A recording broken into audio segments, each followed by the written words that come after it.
That's why I asked you to repay the debt. My husband suddenly left me with a huge debt and disappeared. No matter how much I tried to contact him, he never responded. What am I supposed to do now? There's no way I can pay off such a large debt. Luckily, I had someone by my side who encouraged me when I felt lost. Mom, cheer up, said my lovely daughter. My name is Linda. I'm 37 years old, working part-time and being a housewife. My husband's name is Johnny, and we are a family of 3. I met Johnny at a mixer I attended just to fill the numbers. I was nervous, but Johnny started talking to me and made the atmosphere lighter. We got along well and decided to exchange contact information.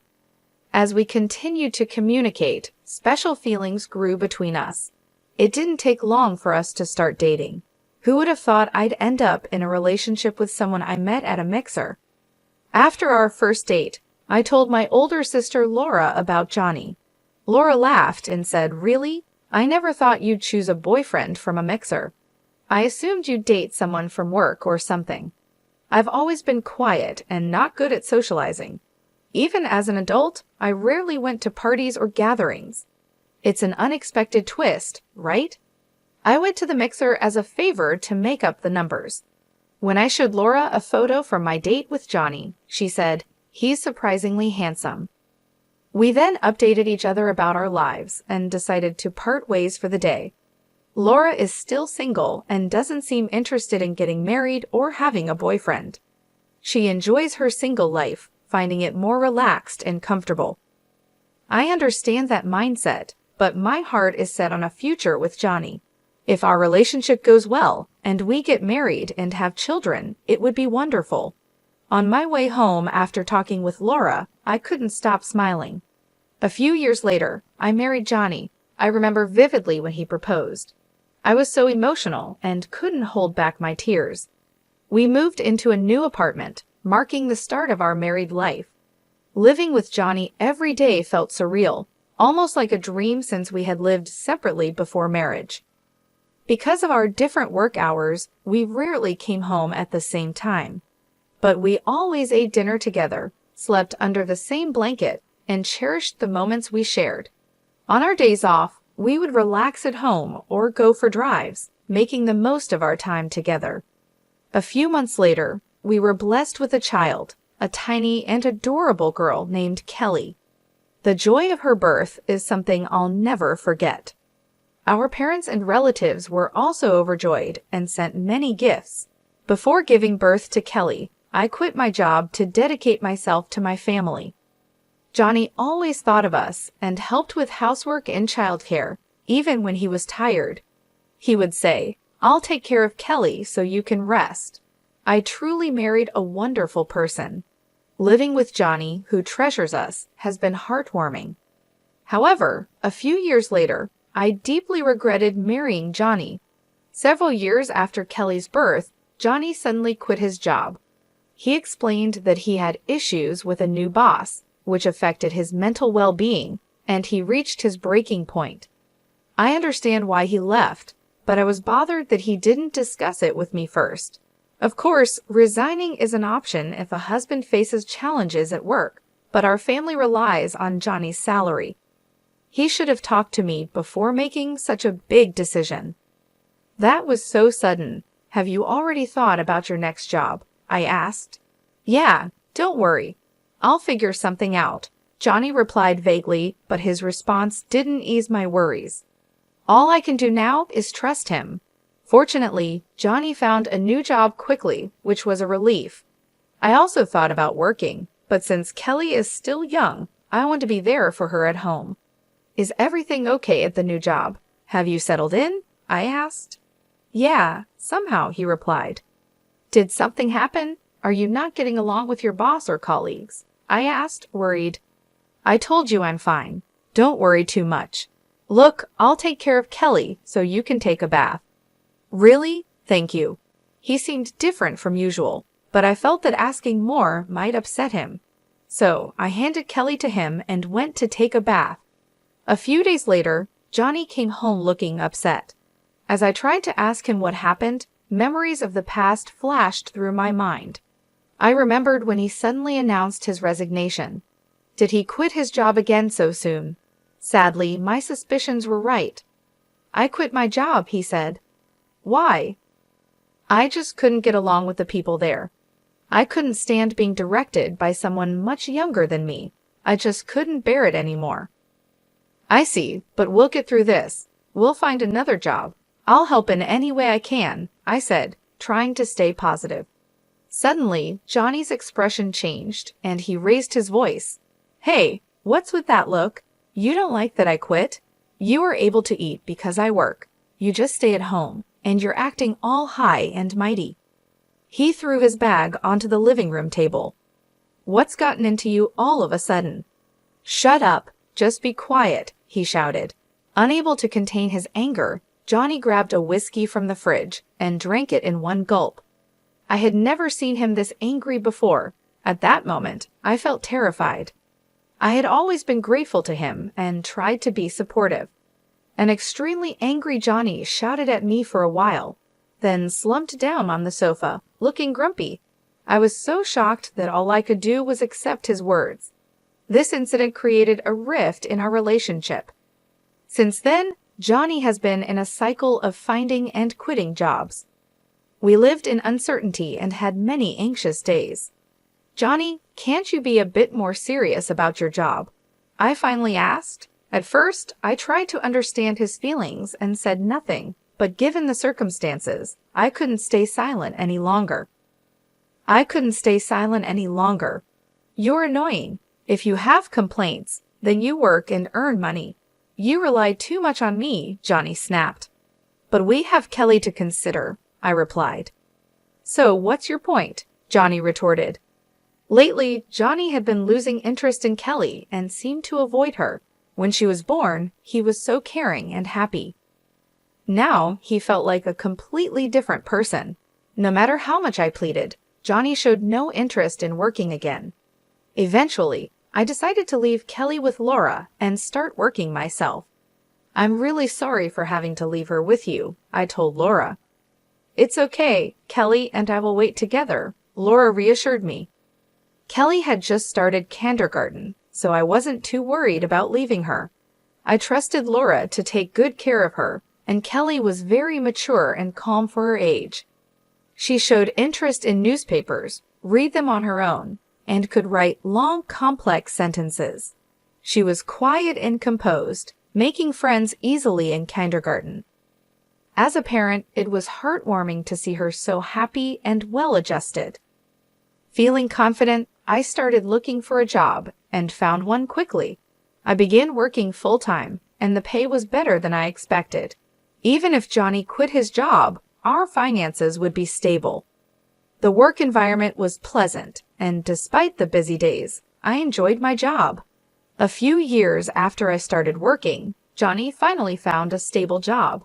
He seemed to find a workplace that satisfied him, and I felt a profound sense of relief.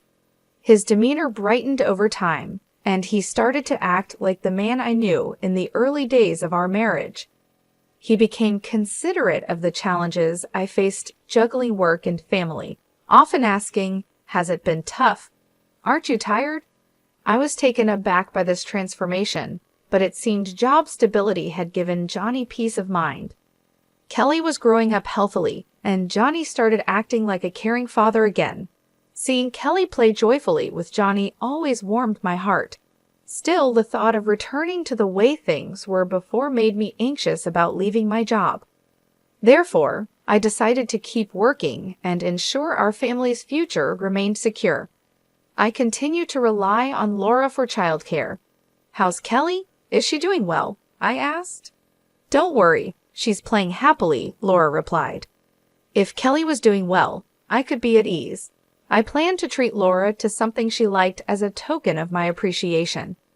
Several years passed, and Kelly was now in 3rd grade.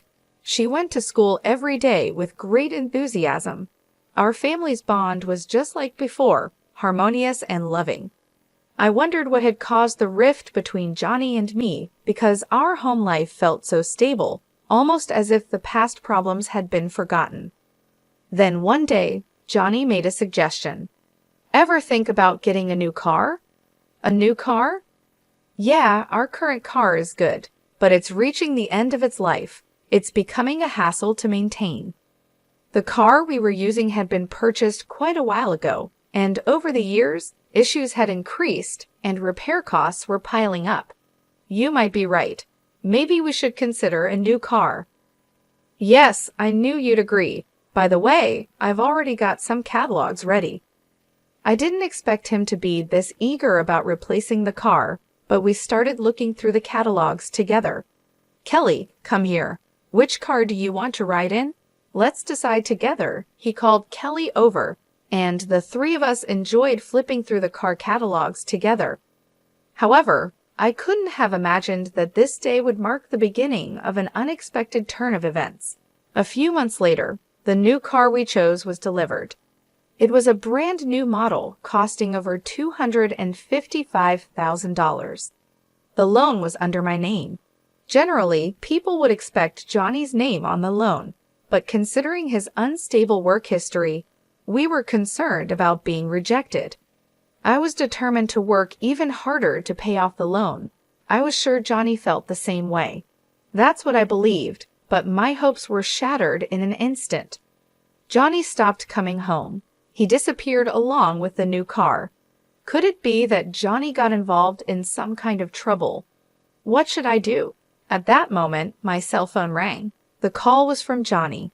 Hello, Johnny. What are you doing? Where are you now? Out of concern, my voice raised unintentionally. Hey, calm down. But you disappeared all of a sudden, and the new car is gone. What happened? Did you get caught up in some trouble? I tried to express how worried I had been, but Johnny laughed at my concerns and said something unbelievable. Actually, I found a new lover. She's more important to me than you. What? What do you mean? Let me be clear. I've fallen in love with someone else. I've already taken care of the divorce papers. I'd appreciate it if you stopped getting involved. Wait, divorce? I can't believe this. I was shocked to hear about the divorce notice. I remembered a discussion we had during a big fight a while ago. Submitting the application to the court means that both parties agree to the divorce. I deeply regretted letting my emotions take control at that time. Oh, by the way, I have a debt. I'm counting on you to repay it. What? How much debt are we talking about? About $350,000, give or take. I'm leaving all the repayments to you. With those words, Johnny abruptly hung up the phone. I never thought something like this would happen to me. Were all his kind smiles in the past just lies? As these thoughts crossed my mind, I felt the strength drain from my body. Mom, what happened? Kelly rushed over, looking concerned as I slumped to the floor. It's okay, honey. Thank you. I tried to put on a brave face, but inside I was filled with anxiety. How will I manage our life now with such a massive debt looming over us? The thought of $350,000 made me feel suffocated. On top of that, there was still the car loan to think about. In a state of panic, I decided to check my bank balance. I searched the closet, drawers, kitchen, bedroom, everywhere. My ATM card was nowhere to be found. Frantically, I launched my bank app on my smartphone. To my horror, the account balance had significantly decreased. Of course, I had no memory of withdrawing such an amount. Johnny was the only suspect. I tried to contact him, but there was no response. It's all over, I thought, feeling my mind go blank. I decided to focus on earning money. I kept this a secret from Laura to avoid unnecessary worry, and from young Kelly as well. A few weeks after Johnny disappeared, I lost consciousness at work. When I came to, I found myself lying in a hospital bed. Where am I? Linda, are you awake? Laura, with a shaken expression, entered the room with Kelly standing beside her. It seemed I had fainted due to extreme stress. I was told I needed to stay in the hospital for several days for more tests. Hospitalized? What should I do after you're discharged? Let's talk about Johnny. Kelly told me everything. Kelly told you. Did you know? Actually, I overheard Dad's phone call. I was surprised to find out that Kelly knew the truth. When it was time for my discharge, I felt down, worrying that Laura might point out I shouldn't have let Kelly know. The next day, various tests were conducted. The results revealed that my poor health was due to cancer. Fortunately, it was still in the early stages, and there was hope for recovery through surgery. Although the surgery went well and I was discharged, returning to work immediately seemed impossible. I had no savings and medical bills were piling up. During these challenging times, Laura and Kelly became my pillars of support. When Kelly explained the situation with Johnny and my condition to Laura, she was even more furious than I had anticipated. Laura tried to locate Johnny to make him repay the debt and medical bills, but his whereabouts remained unknown. We don't have any leads on Johnny's current location. What do we do? Laura then had a suggestion. The car that's under your name, Johnny has it, right? How about we try to get it back? Is that really possible? I asked in surprise.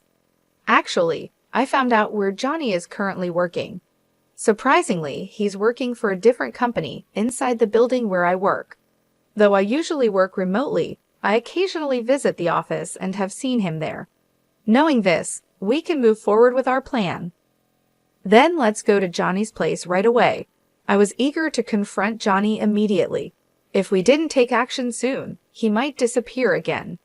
However, Laura stopped me. Don't rush. We need a solid plan, not just a hasty approach. Kelly and I have come up with a good idea. That's right, Kelly said, smiling. Both of them exchanged smiles, and I couldn't grasp the full implications behind their demeanor. Kelly beamed and reassured me. Don't worry, everything's set up. I wondered what kind of scheme they had hatched. They didn't provide the specifics, but everything became clear a month later. While at Laura's house, there was a sudden incoming call. Checking the caller ID, it was from Johnny. At first, I ignored the call, but it kept coming. Something must have happened. Gathering my courage, I answered. Johnny pleaded in a frantic voice. Hey, help me out, please. What? I'll explain everything later. Just get here now. I'm about to be arrested. Johnny shared his location and quickly ended the call.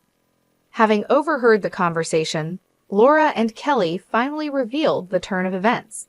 Actually, we reported the car was stolen. The idea was Kelly's. Impressive, right? Kelly blushed and looked down. Filled with gratitude, I thanked them and hurried to where Johnny was waiting. The park he mentioned was surprisingly close to my home.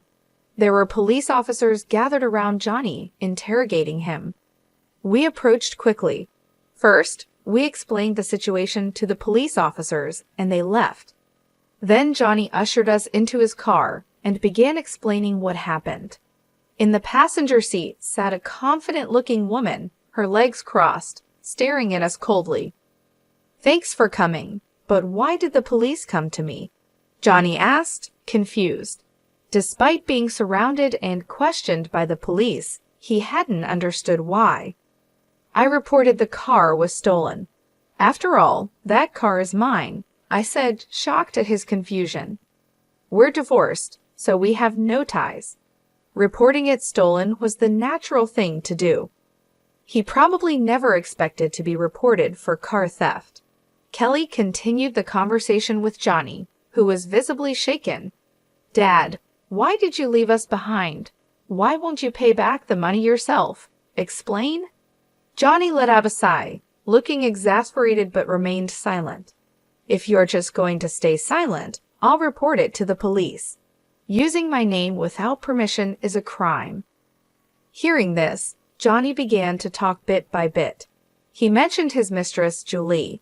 Apparently, she had recently joined the company where Johnny worked. They connected during a company welcome party, which developed into a romantic relationship. Shockingly, about 5 months ago, he found out she was pregnant.